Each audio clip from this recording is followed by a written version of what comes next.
I'm joined here with Nick Norwitz, and I'm really excited because we're gonna get a chance to talk about your latest N of one experiment. First things first, if you haven't already, you really should take a moment to go to Nick's YouTube channel right now. It's youtube.com/at Nick Norwitz. Is that it? I don't know. If you Google Nick Norwitz on YouTube, I think I'll be the only one that comes up. Yeah. So you'll see the video there, and if we have a description, we'll go ahead and put a link to the latest video that we're about to talk about in the description down below. Before we get started, I want to draw extra emphasis, and I'm sure you'll appreciate this, Nick, that while we're going to have a lot of fun discussing these conventional wisdoms that are out there, it's super important to emphasize that we have a lot of friends who are plant-based, who are vegan, and there's no indictment at all on the diet itself, even though I know some people like to participate in the diet debates as to which is better and so forth. I'm sure you'll agree with me. I know people who are on a plant-based diet who are doing well and even thriving. And for some people who don't do a plant-based diet, that doesn't mean that that diet isn't the best for them, and find that plant-based does work for them. You know what I mean? So Yeah. that's a key thing, because I feel like a lot of times when we start talking about these experiments, people try to oversimplify them. Sometimes not the best actors, and sometimes the best actors in their own way. So, Yeah. okay. With that said, what is the title of your experiment? And give me a quick overview on what it involved. Well, the title of the video is I went on a vegan diet and my cholesterol went up.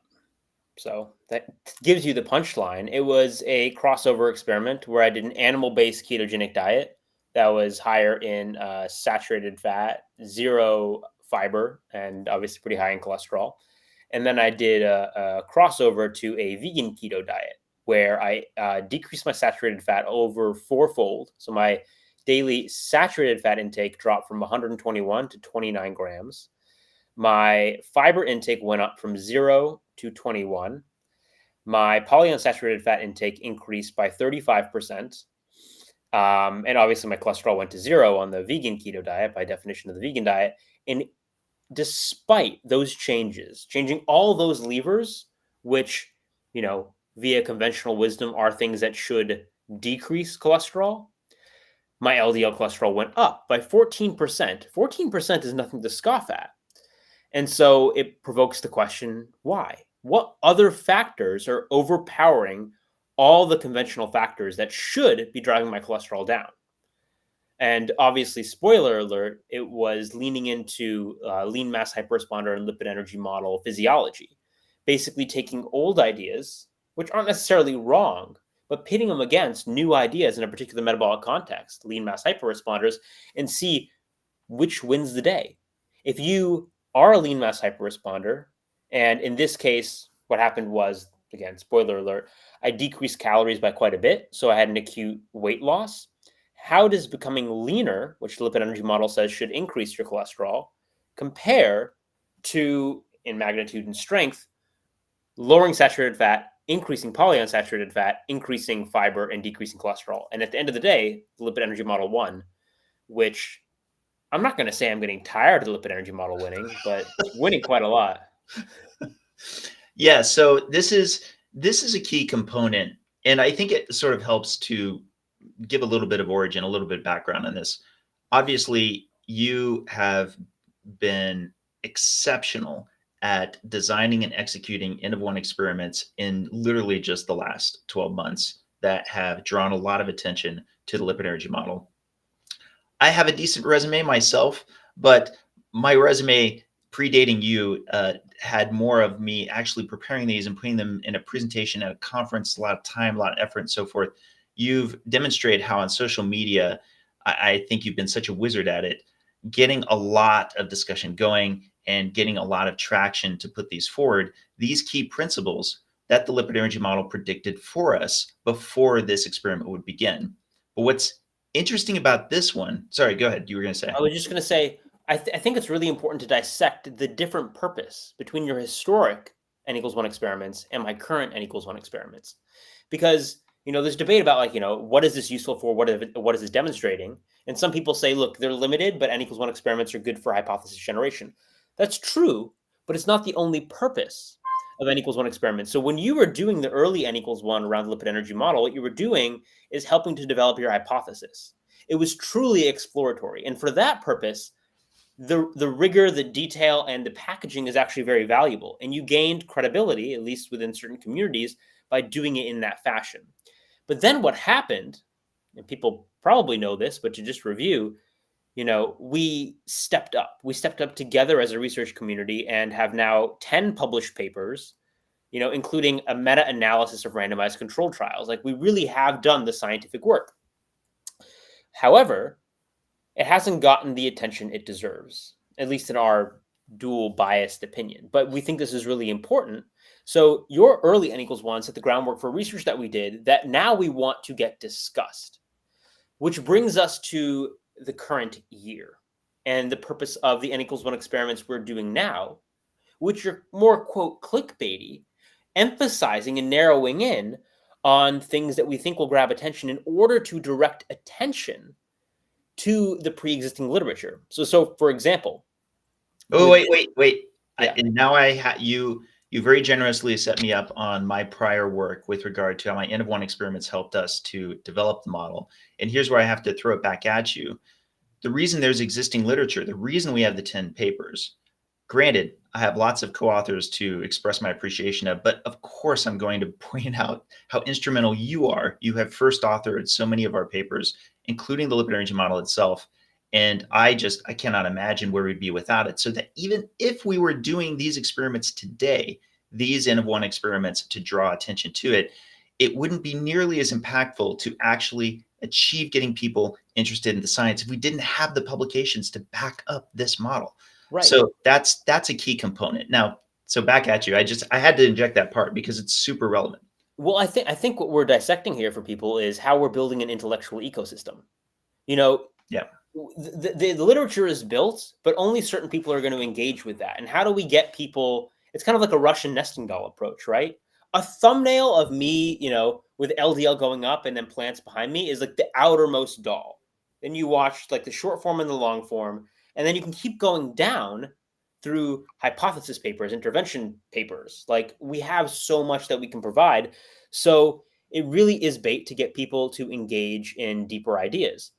And it became necessary when, I guess, we did the autopsy of what was happening socially. We were actually just talking with a journalist about this. He's going to be doing an article with me and Dave shortly.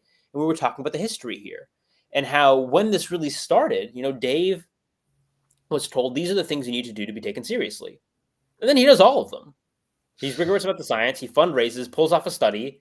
We get published multiple times, now double-digit times. And after all that, after somebody taking the gauntlet, we can think of a few names. Even in this circumstance, I won't name them because there's many names, and throwing it at Dave's feet, and then you pick it up. It's like, all right, you didn't think I'd pick up this challenge. I did. Now let's have a follow-up. And there's no follow-up game. And so then it becomes, all right, that was kind of disingenuous. It's not just about the science. It's about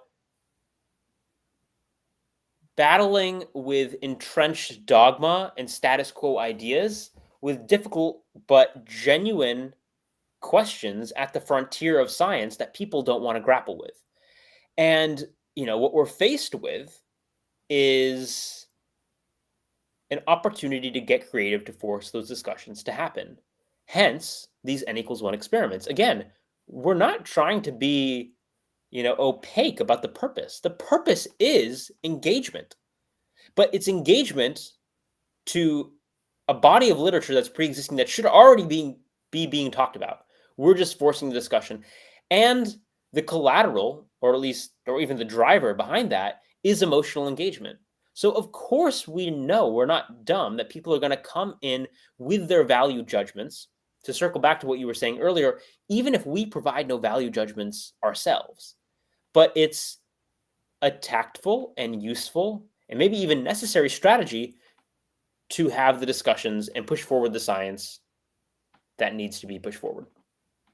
Well, and on that note, this kind of sets up why this experiment was something that we had chatted about a while ago that we were both interested in, and we both have different approaches to this.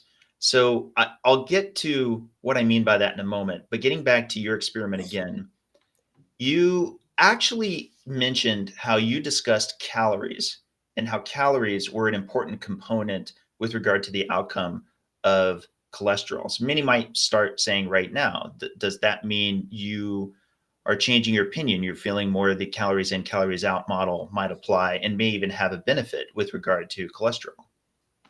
Yeah, well, I mean that's a good idea. That's a good thing to narrow in on because there are these trigger words: cholesterol, LDL, ApoB, vegan, carnivore, plant-based, animal-based, calories. And as soon as you say one of these trigger words, people immediately bring forward a schema, the schema that they've built through just exposure to these concepts, without actually listening to what is being said or trying to reconcile the deeper ideas. So, for example, just talking about calories, I can say calories don't cause obesity insofar as, calories in, calories out isn't a physiologic model of obesity and doesn't describe the biology, the physiology, the metabolism behind obesity. At the same time, calories can matter. And in this circumstance, I've never at any point said calories don't matter, nor if you drop your calories dramatically and acutely, you won't lose weight acutely. So, the lever of calories here is distinct from calories with respect to the physiology of the chronic development of obesity. But yes, here, basically, I use that lever, drop my calories massively, acutely, in order to lose weight, shrink my fat cells, and boost my LDL per the lipid energy model. And that's entirely consistent with, again, me saying calories don't cause obesity. And if you're having trouble reconciling those ideas, that's fine. I get why it could be confusing. But that onus is on the viewer, the audience member, to actually listen to the words that are being said, leave their biases at the door, and figure out how these things are all logically consistent. Yeah. It's So this is, necessary. and that's what you're zeroing in on that I love is I obviously threw you a softball of a question where I could imagine any interviewer, kind of naming out something like that because they're trying to quarantine you into one of these schemas, right? One of these oversimplified heuristics that can either, you're either checking the big box or you're not checking the big box as to whether it's going to fit into that established position. And this is a lot of what this N of 1 experiment gets to, and a lot of the one that I'll talk about here in a moment. But in drawing forth attention to carnivore versus plant-based, those are often characterized as two communities. And in the area of cholesterol in particular, there's kind of what I think many would consider to be conventional wisdom at this point. That if you go from not just any diet, but particularly coming from a meat-based diet into a plant-based diet, then your cholesterol will go down. And the central driver to that is a reduction in saturated fat and the elimination of dietary cholesterol. That is the primary reason for the changes of cholesterol in your blood. And that was something that gave us kind of an opportunity. We thought, okay, well, this is great because we can take conventional wisdom on one end and with an N of 1 experiment, find a way to put it against the lipid energy model correspondingly, right? And both of our experiments do this. The one that you just released this morning, which again, I hope everyone's catching, and then I have one that's upcoming, which I'll talk about here in a moment. But that provides a great opportunity to do this as an N of 1 directly and then share that with everyone else. Right. It's about building up an expectation in a certain direction and finding the results differ. I mean, that's just interesting. And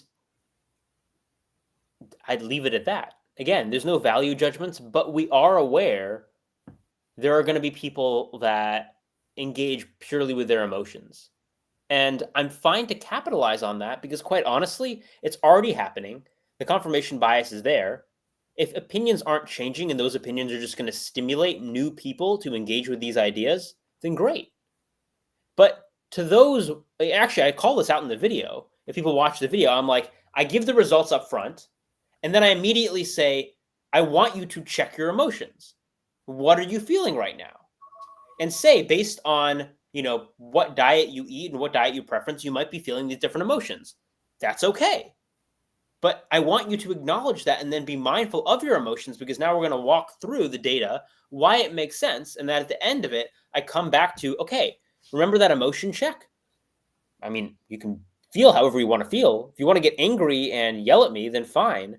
But quite honestly, it's not going to hurt me. The most productive thing you can do is to be genuinely curious about this, irrespective of your dietary preferences, because again, there's no value judgment put on vegan versus animal-based here. It's just an intentionally provocative tension. And, well, here to stimulate discussion. Yeah. And I have kind of almost a little bit of a positive lens that you can apply to the extent to where, yes, some people might be uncomfortable with it, but by the same token, it kind of makes it takes me back to like fourth grade science class where you'd have a teacher who would, have ways to show you, demonstrate in class something that would surprise you, something that would seem impossible to the eye at first, and then immediately uses that provocative opening to then get into the science that underlies it. And that's what I love about these things. Quickly, I want to take a chance. Oh, are you going to address the comments I just saw as well?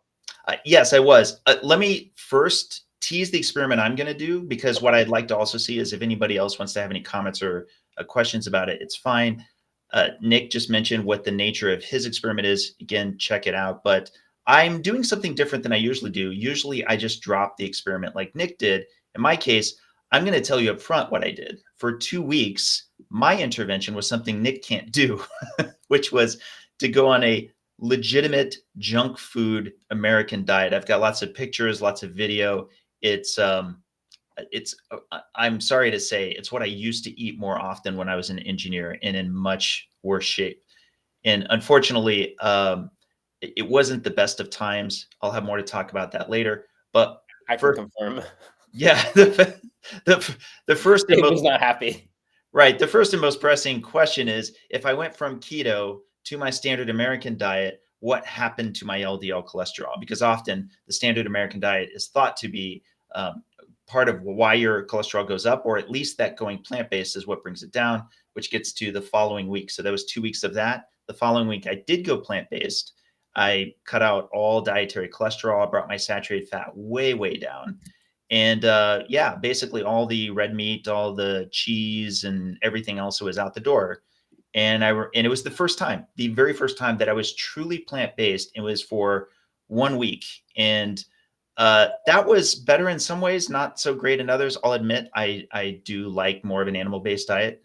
But those results are, I think, going to be pretty interesting. So I would love to know in the comments down below if you think that going from keto for those first 2 weeks, whether my cholesterol went up or down, particularly my LDL, and then conversely going from the standard American diet at the end of those 2 weeks onto a vegan keto. I should emphasize vegan keto diet.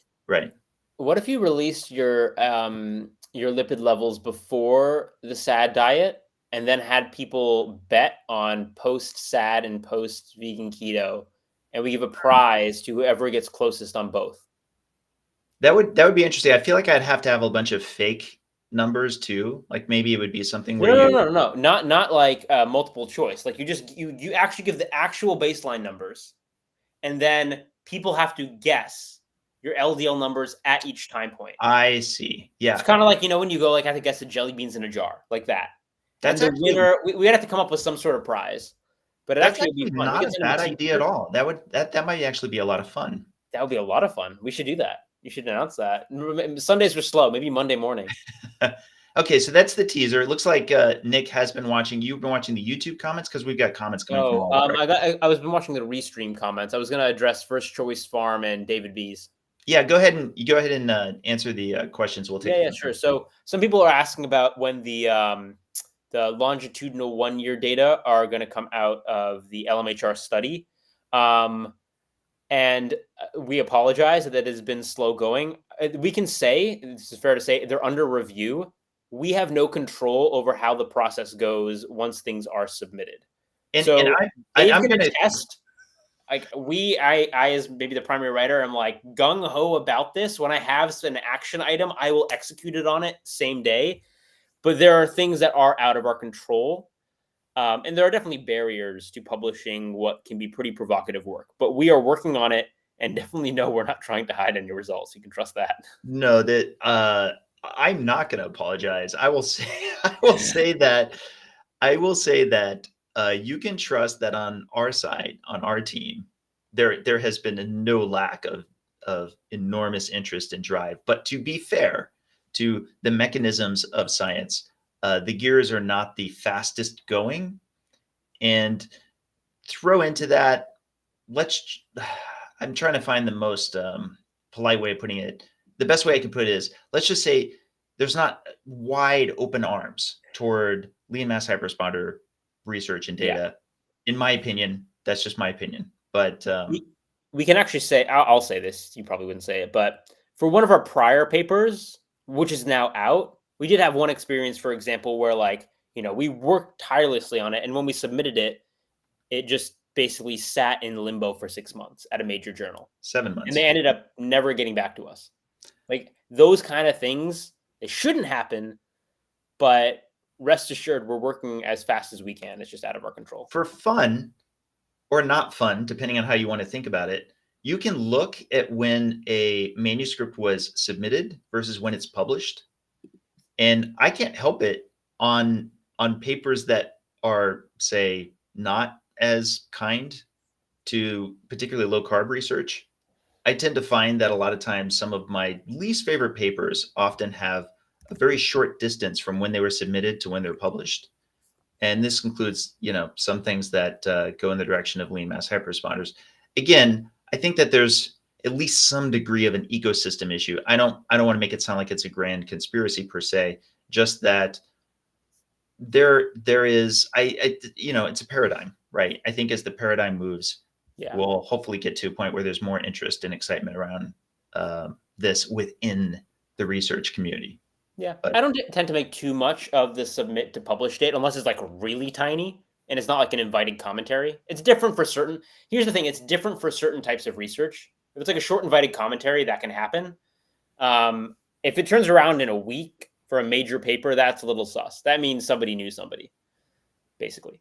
Yeah. But anyway, it's a process, and usually what you do is you'll shoot for higher journals, which can take some time, and often these journals will reject, and then you'll just kind of like shop it around. So it is a process, but it is under submission. Yeah, I see why you made that comment from earlier. Somebody else as another comment said that they're worried that it might be in some way buried or something if we didn't like the results. I saw that, yeah, no. Quite the contrary. We cannot wait until this data gets out. And I would say that no matter what the results were, I literally devoted a big chunk of my life to making this thing happen. It's my first rodeo. I want it out. And you can decide to take us at our word or not. And we're obviously going to reinforce each other, but like behind the scenes, me and Dave are always like, a priori, this is what we're going to say, and this is what we're not going to say. Down to my own heart scans. Like before I got my heart scans, Dave can attest. Like I said, look, I don't know what the results are going to be, but either way, they're going out. Yeah. And there are other things that we say, like, we're not going to share this, but we say it always a priori prior to getting the data. There has not been a single instance that I can think of where we got data, didn't like it, and decided not to share it. Not once.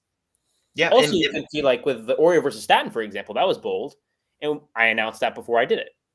Because in fact, the data are going to be what the data are going to be. In fact, I have two examples, one for each of us. One that goes way back. One of my favorite examples is I managed to talk. There was this other streamer who was doing a vegan keto crossover. He talked, somebody was not lifelong vegan, but was a long time vegan, and somebody was long time carnivore, to cross over each other. And I emphasized I wanted them to get blood work, and they ended up getting the blood work. And then I faithfully reported it, even though many took me as being pro keto. The blood work was considered by many to be generally a little more favorable toward the vegan versus the carnivore. And fortunately, actually 2 different big YouTubers covered that data, reported that data, but never mentioned me, even though I was like the one who reported it and advocated for it. And do you want to know who one of those big YouTubers was? Chris McCaskill. Oh, this is before we became friends? Exactly. I'll find you that video, but he actually reports the data that I reported, that I pressed for. And believe me, if there was any time where I could put my thumb on the scales, if that was sort of my MO, that was it. Like I would just not report the data that came our way, right? But no, it's the data are what the data are, right? Now, I have one example with you that literally turned into a video. One of your earlier videos, you conceded when something didn't hit what your prediction was. Oh, the 6,000 calories one. Yes, That was an interesting one, yeah. it Yeah, was, no, I was wrong. and it became an opportunity for you to further expand on why it was that you felt it went that way, but you did not bury it. You didn't say, "Ooh, this isn't a home run, so I think I'm just going to sit on it." And and it's not for lack of content. You have so much content that you make. You're a machine as far as how much you make. So anyway, The way people should react when that happens, like I had a hypothesis that was in line with the lipid energy model, and then we were wrong. My immediate reaction was not crap. What do I do now? It was, that's interesting. What's going on physiologically here? right. Because these results diverge from like every other Feldman protocol that somebody has done. So there must be a deeper explanation and something to learn. And that should always be the response. There should also be the response to pro plant-based people when they see, oh, Nick went vegan, keto, and his cholesterol went up. Why did that happen? Because it's not any judgment on what anybody else is doing, but it allows us to dissect physiology underlying individual differences, which ironically brings us back to the whole purpose of N=1 science, which now there's some op-eds on, which is finding out what works best for you.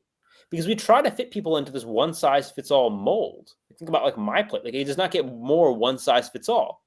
The fact of the matter is, everybody is different and different things work better for different people. So inspiring people to be curious about physiology, including through N=1 science and demonstrations, gives them the enthusiasm to gain the skills and tools to do N=1 experiments, not necessarily the ones we do because they're a little bit out there, but measured N=1 experiments on themselves, which can transform lives. We see this all the time where people's lives get transformed. I did publish an op-ed paving the path for N=1 science, where I bare my soul a little bit about why this matters so much to me, because I've seen this happen with like patients, people who regain a quality of life through the N=1 science approach that they never ever thought they could have again. Like such touching moments. The one I go over, the first patient I ever dealt with, I name her B, like where I'm getting texts from her that this is a woman with Parkinson's disease, like inflamed joints, obesity, who used to be a dancer. And then because of her Parkinson's disease, she was basically immobile. Through N=1 approach, basically got to the point where then she was dancing again in the kitchen one day with her kids, and her husband comes home from London and his jaw's on the floor because he sees his wife dancing when he thought she would probably die, never dancing again. And they have that moment. And this stuff does, and actually, no, the irony, I didn't even point out the irony. She was plant-based. She was plant-based low carb. Yeah. But it's so impactful and so meaningful. And that is I just want people to understand, like, that's the why behind what we're doing with respect to lean mass hyper-responders, with respect to everything. It's pushing the boundaries of knowledge to empower people and patient-physician teams to improve human quality of life. That's the end goal. So we'll hit some more comments and questions. One comment is, I published and know the pain. Glad to hear you've submitted. Yes, it's Nick knows the publication pain a lot better than I do. He's published quite a bit, especially for his age. Chris D says, how about 2 weeks on Food Compass recommended diet versus carnivore and labs for OXLDL and HSCRP before or after? Is there any value to self-publishing? So it's funny. I feel like Food Compass didn't get as much traction as I think the authors of it wanted it to be. For those of us, it got updated. Yeah, yes, and it's ironic because it got updated to at least a direction I think we would appreciate a little bit more. But the bottom line is that this concept, as Nick was talking about, of one size fits all nutrition, when there's compelling counter data already out there, is clearly problematic. Look, I say this so many times, and I'll just say it again. I feel like a lot of diets you could throw against a dartboard, and if you're going from a standard American diet to that diet, it probably looks like a great diet, because so often heading a little bit more in the direction of whole food of any type, for example, less of the gunk that we have that's coming out of what's packaged, what's coming through drive-through, et cetera, is probably a net improvement. And we can get into lots of arguments on the nuances of the particular ingredients, but we already have an issue if food companies feel as though they have some buy-in to be able to mold these things. And that was part of my issue with the food compass, is unlike even the food pyramid or my plate, et cetera, that one actually started getting into literally products themselves. That was problematic for me. I had a bit of an issue with it. Yeah. I mean, it's no secret I'm not a fan of food scoring systems in general. I think they tend to be more harmful than helpful. I think you need to teach people the principles on which to make good food choices, not give them a scoring system. Um, anyway, my 2 cents. Adrian asks, Nick, would you be able to expand a little on the following mechanism? Triglyceride reducing from a relative hyperinsulinemic fasted state and corresponding LPL mediated release of triglycerides from VLDL into adipocytes. Yeah. So like with the Oreo versus statin, there was actually a little dip in triglycerides. This confused some people, but is actually very consistent with the lipid energy model. Again, high level, I want you to focus on the acute versus chronic effect. So in the acute setting, when I'm eating Oreos, which I did for 16 days, I'm not going to get fatty liver and develop diabetes in 16 days. If I continued on that path for years, I would, and then things would change. But in that very acute setting, what would happen is the triglycerides I'm eating, in my diet and in the Oreos as well, they're going to get into chylomicrons and get cleared pretty quickly. So in the postprandial period. So when I'm getting my lipids in the fasting period between 12 to 16 hours water fasted, those chylos are gone. The dietary triglycerides I ate, they've been stashed away. And what you're looking at basically is triglycerides circulating from those that were shipped out of my liver per the lipid energy model in VLDL. And the thing that drives up LDL, as we know, and drives down triglycerides is LPL mediated turnover. And lipoprotein lipase is stimulated by insulin. So if your insulin is higher relatively, but you're still insulin sensitive, and that's really key, then there's going to be more lipoprotein lipase mediated activity, and it's going to pull more triglycerides out of the VLDL, and your triglycerides will drop. Again, that's because I remained insulin sensitive. If I were insulin resistant and insulin were high, then the LPL wouldn't get the memo. And there wouldn't be as much VLDL turnover, and triglycerides would actually be high for multiple reasons, including less clearance. So it was a phenomenon that resulted because I maintained insulin sensitivity during the acute period where I was eating carbs and insulin levels went up relative to my baseline. You might need to listen back to that, but that's the explanation. And this is another key thing to add to that, which is part of why Nick isn't going to develop fatty liver as quickly is because those triglycerides aren't going to stay in his liver. They are successfully getting shipped into his adipocytes at that higher rate. Another way of just coming at this is pretend we didn't eat anything at all. And Nick and I had at this moment in time a blood test that showed identical levels of serum and as in the blood triglyceride. We had the same triglyceride levels. But I inject insulin into Nick. So he didn't eat anything. I just inject insulin. Nick's triglycerides, I would predict, on balance, all else being equal, would go down. Why? Because I've stimulated greater lipoprotein lipase activity. Mm-hmm. Oh, I see Adrian says he's going to pass it on to Lane. Is Lane asking again? Because just to be clear, Lane asked this of us multiple times in DMs, and we have explained it to him. So if you're understanding it and he's not, then I guess you're a step ahead of him. But yeah, this was a point of confusion for him. If you want to clarify it, feel free. I'm sure he'd be very interested in the physiology. Methylene blue has a positive impact on mitochondrial function. Any info on combining that with high-fat diets? No. Yeah, I'm not that familiar. That's outside my wheelhouse, me personally. Yeah. I know what methylene blue is, but no, I do not know of any data about combining methylene blue with high-fat diets. Oh, I got one for you. This is from Lewis and Bonnie's Australia. Have you looked at the research of Dr. Glenn Jeffrey on the effects of red light therapy on mitochondria? The whole light-giving energy area is fascinating. I have 2 videos on red light therapy that are already uploaded in my YouTube studio. They will be released later this month. I'll I'm leave it at actually that. excited about that. It's Actually, yeah. don't get me wrong. I obviously am very appreciative of what degree you're remaining very focused on the lipid energy model. I'm having fun. But that said, it's going to be exciting to see a lot of your analysis on a lot of these other components like this. Yeah. Got a And nice device. Thank you, EMR Tech. So yeah, no.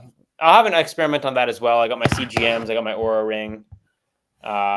So it's in the pipeline. We do want to expand N=1 experimentation, and one of the ones I have is red light therapy.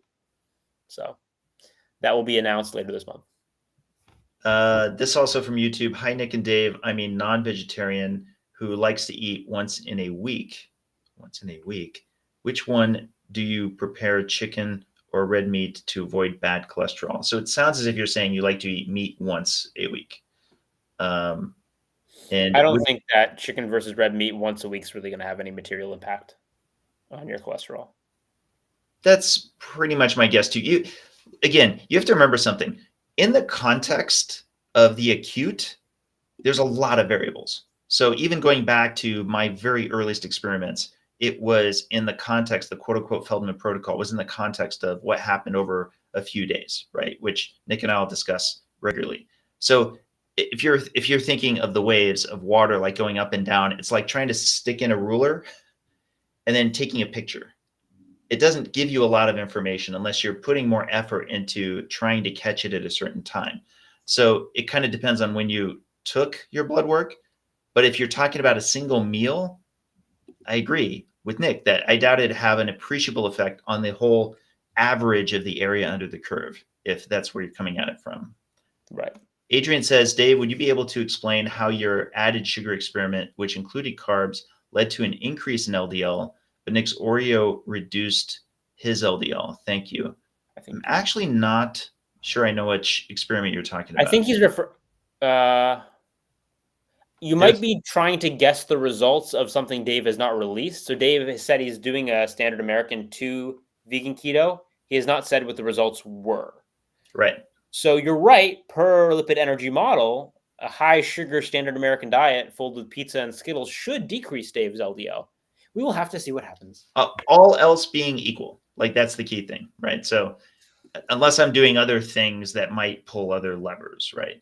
But that said, I'm excited about this one because I hadn't done, if you were to chart the N=1 experiments I did going back to like 2016, 2017, 2018, it's way up here. And then it's just like fallen to where I've just done less and less and less. And I really credit Nick for getting me to dust off my N=1 boots to get back out there. Well, yeah. Well, it's good for engagement. Full transparency, one of the reasons I released this today, I usually don't release on Saturdays, but there's been some chatter around lean mass hyperresponders. A few complaints. Don't think they're entirely justified. I decided if people were going to be complaining, I'd give them something to complain about. So we'll see if those people end up chiming in. Of course, we're happy to have a conversation with said people who decided to exclude us from some conversations, but here we are. My 2 cents is I would love if we could all come together in a genuine curiosity such that we can extend it from the simplistic to the nuance. Things like the plant-based / vegan versus carnivore / high saturated fat, high dietary cholesterol data.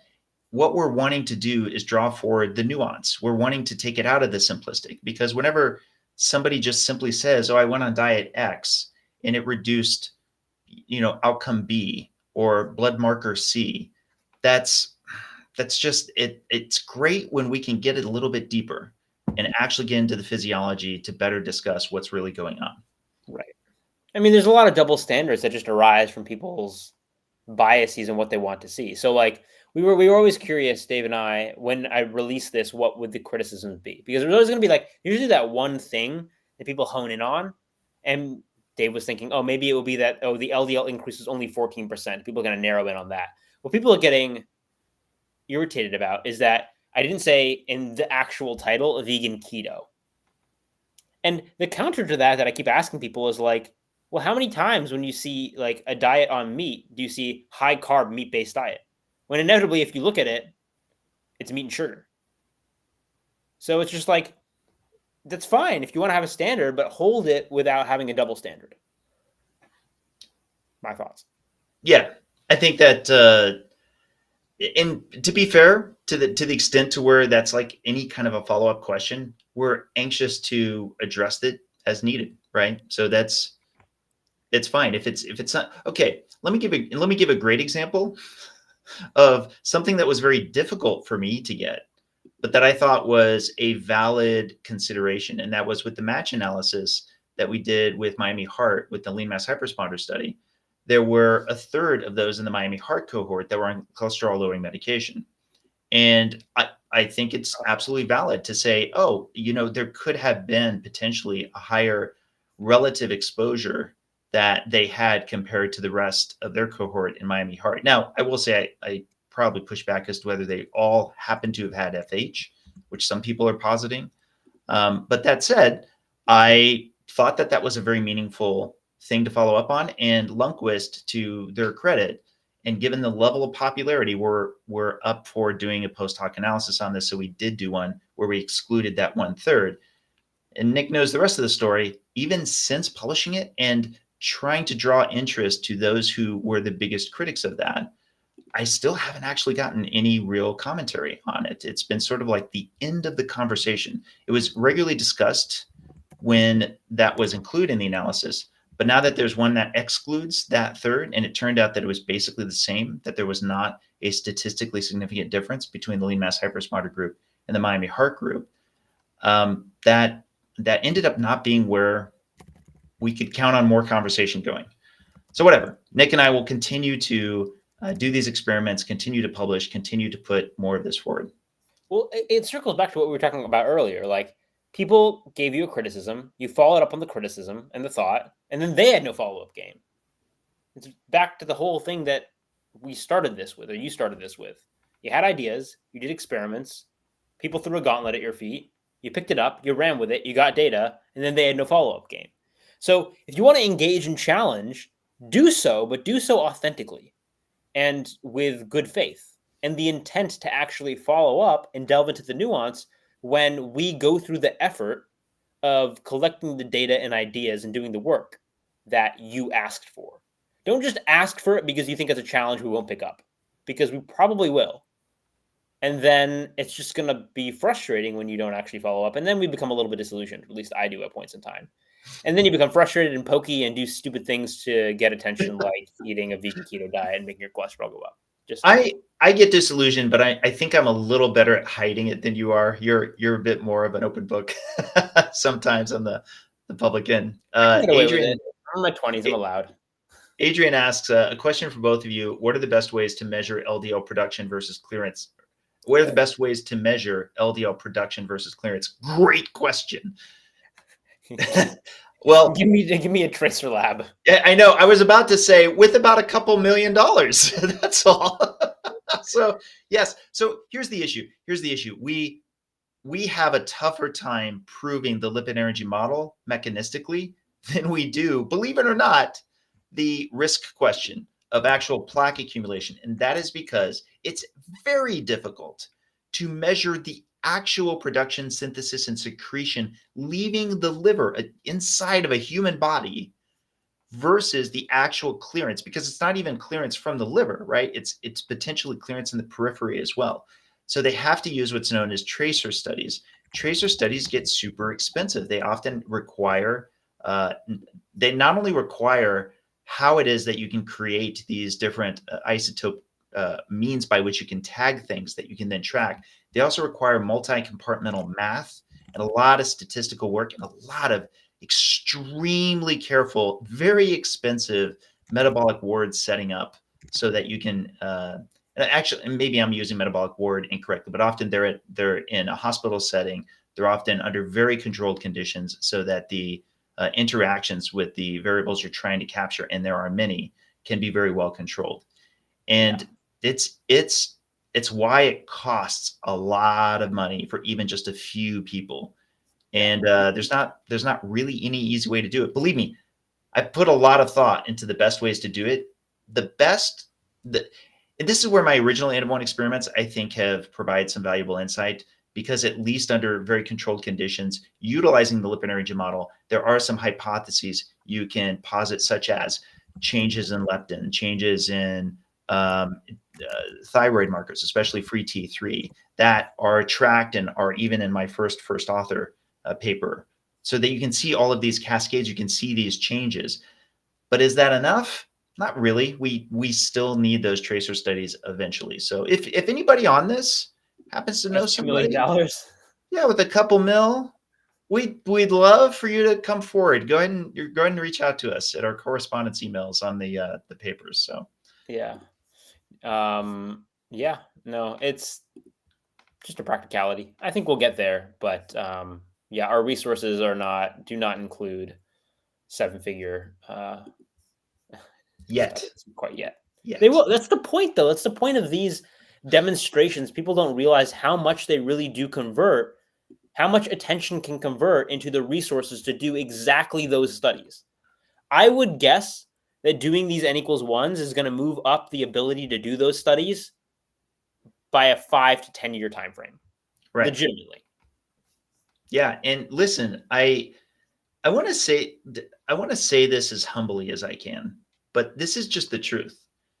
Nick and I, every time we're putting out content, really more Nick than me these days, we're channeling the attention and the interest back into the research, right? Like this is ultimately a means to an end to actually get to these answers.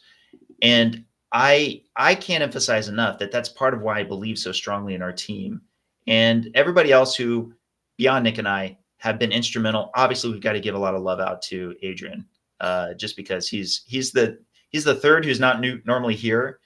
Different Adrian than the comments. Yeah, different than the Adrian in the comments. Adrian talked so much about Adrian. There was a commenter named Adrian. I'm like, people are gonna.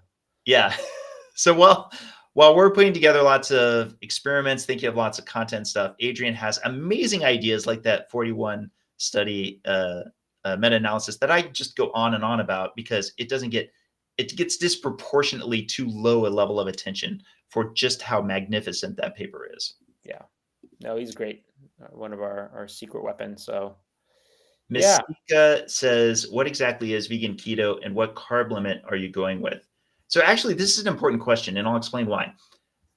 Originally, I was going to say plant-based, and I realized something that I was running into an issue with, which is that plant-based, even within the plant-based community, as it turns out, has not had a hard definition, which is a bit frustrating to me. A lot of people treat it as plant predominant, or some people treat it as like 90% plants. And I didn't realize that. I thought plant-based was supposed to be literally absent any animal products. And so I want to be very upfront that, and Nick knows this, I was a little uncomfortable with using the term vegan, but if you say plant-based vegan, it typically does mean specifically utilizing plants, not utilizing certain categories of things, and is entirely animal-free, but also is mindful of other things that vegans care about with regard to how it applies back to the diet. Yeah. The irony there is actually, like, at baseline, I don't know how you are, but like those are things that I'm mindful about in general. I don't wear leather. Like, I don't have a car.